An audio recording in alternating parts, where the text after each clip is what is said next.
Just gonna open them without further ado. Let's see what's in the package. We appear to have a very large book. Yes. Russia, a 1,000-year chronicle of the Wild East, as heard on radio. Oh, this was probably a podcast. It's from BBC Books, and BBC loves podcasts. I don't know the Cyrillic alphabet yet, but so I don't know what is written here, but I hope it's not something bad. This is corresponding to 1,000 years of history, something like 600 pages, but the font is really small, so good luck with your eyes. Let's take a look at the pictures. Yeah, I'm really interested in the earlier periods of Russia. Ivan the Terrible, obviously. Peter the Great. Yeah, this is a great guy, great reformer, great modernizer. He could be quite cruel at times. He had his flaws. The greatest of which was, of course, fighting the Turks. I don't do that, but I admire him for his contributions to his country. He moved Russia hundreds of years further into the future. And I think Russia is so interesting because a bit like Turkey, there's always this conflict between East and West. Like, are we going to be part of the East, part of the West? We can't quite decide which way is better. Maybe it's better being in both East and West. So, but of course, West says you can't be in East, and East says you can't be in the West. So everybody pulling you apart. But very, very similar, very late modernization, just like the Ottoman Empire. And modernization efforts dependent on the monarch, like Peter the Great. Similarly, we have Mahmud II of the Ottoman Sultan, who started the reform movement. But very, very interesting, I think, very like similar fates of the two countries. Yeah. Here the Kievan Rus, and there's actually Scandinavian, so you can move a short way through the river here and you reach Scandinavia basically. Wonderful. Unfortunately, a painful history for the people, but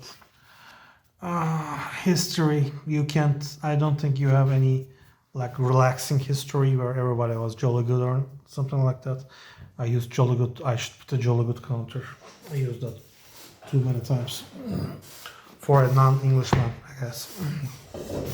Anyway, so here is our next book, or books I should say, because we evidently have many of them here, many of them. Let's see what we get. Let's see, can I tell what it is by the feel of it? No, I can just tell it's dusty. Amazon, please clean up the books you are sending us. Please, please, please clean up the dust. It won't take you 2 seconds. Zulu, Heroism and Tragedy of the Zulu War of 1879 by Saul David. This is a very important, I think, period in history, where the British Empire and the Zulus come head to head in two great battles. Battle of Isandlwana. It's very hard to say, but I think I did a good job. And of course, the rather easy to say Battle of Rorke's Drift. Isandlwana was a great British defeat, and Rorke's Drift was a valiant defense by the British, which kind of balanced out the situation, I guess. But again, unfortunately small font, pictures on regular paper, but still better to have some pictures than no pictures, right? Lieutenant Colonel Anthony Darnford, R.E. I wonder what that abbreviation is for. Posthumous scapegoat for Chelmsford defeat at Zandelwana. Lieutenant Neville Coghill, orderly officer to Colonel Glynn. Lager methods. Lager means camp in Dutch, repelling a Zulu attack.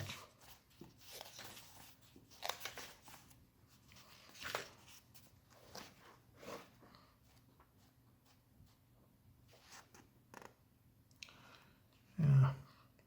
So this is obviously after the Boer Wars. When the British had defeated the Dutch, they moved further inland, out from South Africa, and the Zulus were united under new king, Shaka Zulu, and those battles took place.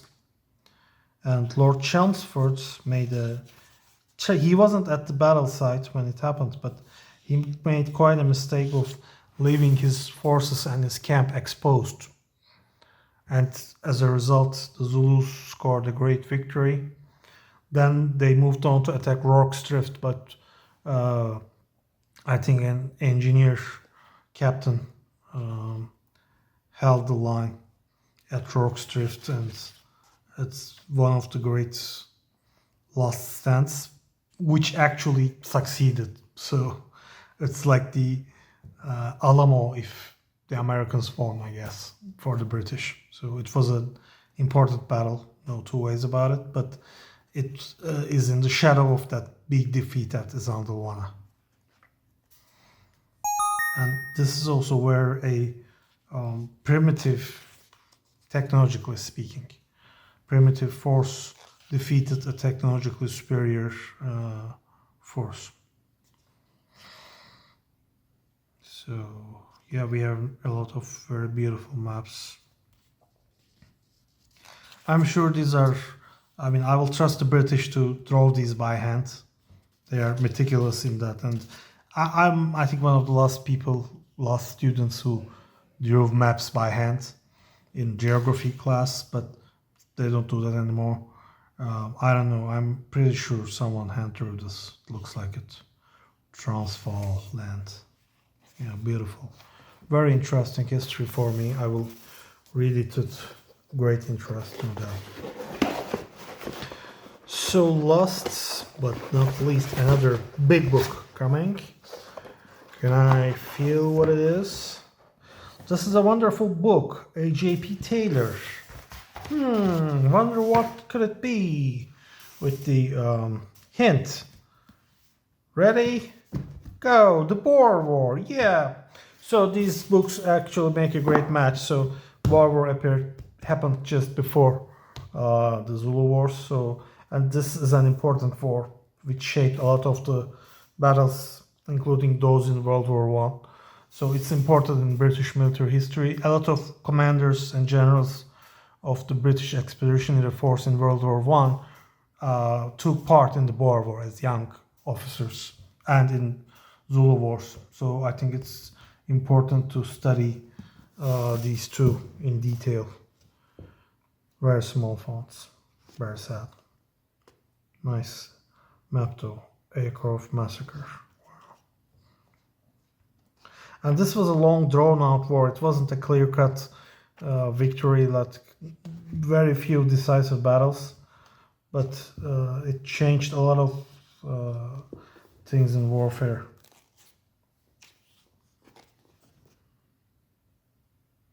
President Kruger and his advisors.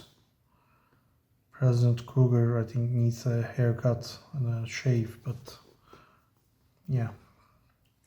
It's fashion. What are you gonna do? You can't argue with fashion. So you see British reinforcements for kit inspection. And these are the Boers in lager. So these are Dutch originated population of South Africa.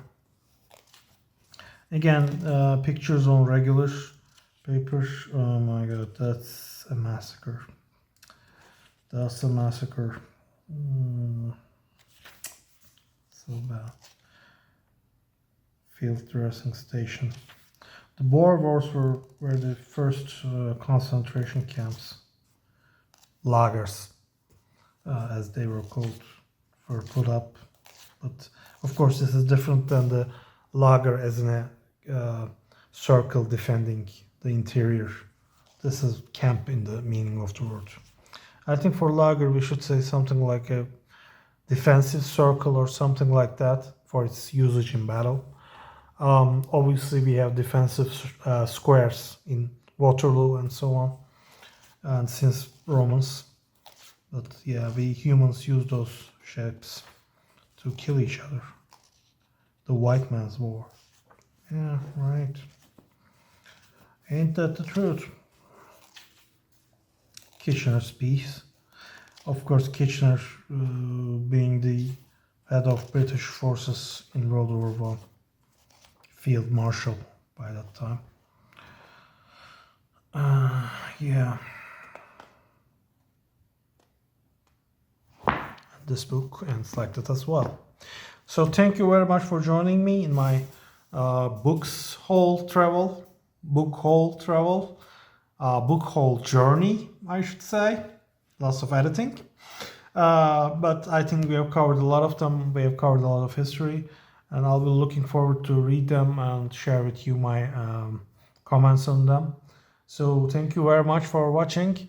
If you can like and subscribe, I will be really grateful, but it's all up to you all the same. Have a good one. Bye.